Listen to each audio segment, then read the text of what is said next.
राजनीति में कुछ लोग बुरे हो सकते हैं, लेकिन सभी लोग बुरे हैं ये मानना गलत है। ये बात हम सबके जहन में होना चाहिए। As India is a diverse country and so is MITWPU, believing in diversity.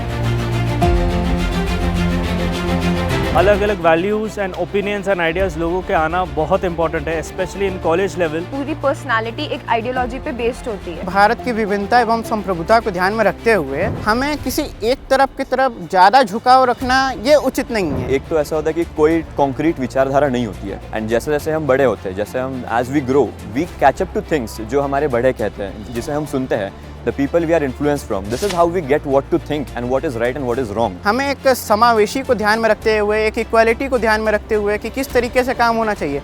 किसी चीज़ को कहीं पर करना सही बात है तो किसी चीज़ को कहीं करना गलत बात है। And I think for that versatile thinking, या फिर इस मंच पे, भारतीय छात्र संसद के इस मंच पे, जो कि एक पॉलिटिकल इवेंट है जिसमें हर एक पॉलिटिकल पक्ष के, हर एक पार्टी के लोग आते हैं, एमएलएज आते हैं, एमपीज आते हैं, मिनिस्टर्स आते हैं, जो उनके खुद के थॉट्स आगे रखते हैं। So we get to choose what we want and we get to choose कि what is right, what we think is right. As we are the starting and we are the budding future of the country. Gokhale साहब ने, महात्मा गांधी जी के गुरु, उन्होंने बोला था spiritualisation of politics.